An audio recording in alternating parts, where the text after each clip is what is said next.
Gas मैया की जय हो। जिस घर में ग्यास होती है वहाँ सभी देवियाँ रहती है। जिस घर में ग्यास होती है वहाँ सभी देवियाँ रहती है। वहाँ सभी देवियाँ रहती है। वहाँ सभी देवियाँ रहती है। जिस घर में ग्यास होती है वहाँ सभी देवियाँ रहती है। जो ब्रह्म बेला में उठ जाए और घर में साफ सफाई करे। जो ब्रह्म बेला में उठ जाए और घर में साफ सफाई करे तो द्वार पे झाड़ू लगाती है माँ लक्ष्मी मैया रहती है। जो द्वार पे झाड़ू लगाती है माँ लक्ष्मी मैया रहती है। वहाँ लक्ष्मी मैया रहती है। वहाँ लक्ष्मी मैया रहती है। जिस घर में ग्यास होती है वहाँ सभी देवियाँ रहती है। जिस घर में ग्यास होती है वहाँ सभी देवियाँ रहती है। जो जल्दी उठ कर स्नान करे और घर में पूजा पाठ करे। जो जल्दी उठ कर स्नान करे और घर में पूजा पाठ करे तो मान बड़ों का करती है वहाँ सीता मैया रहती है। जो मान बड़ों का करती है वहाँ सीता मैया रहती है। वहाँ सीता मैया रहती है। वहाँ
पति का मान बढ़ाने को वह रूखा सूखा भी खाती है।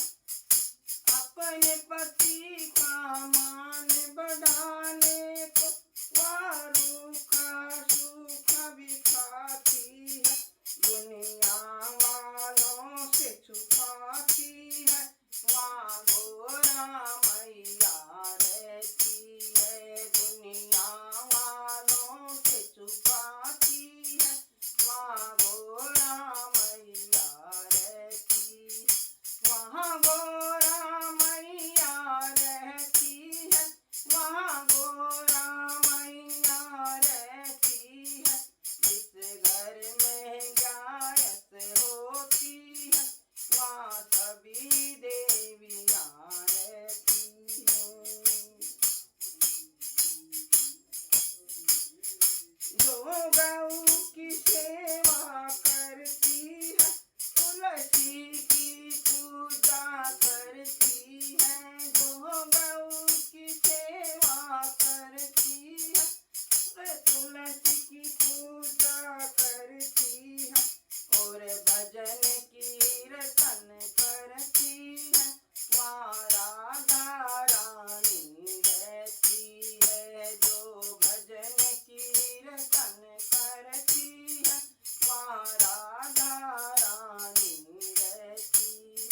वहाँ राधा रानी रहती है, वहाँ राधा प्यारी रहती है। जिस घर में गायस होती है, वहाँ सभी देवियाँ रहती हैं। जिस घर में गायस होती है, वहाँ सभी देवियाँ रहती हैं।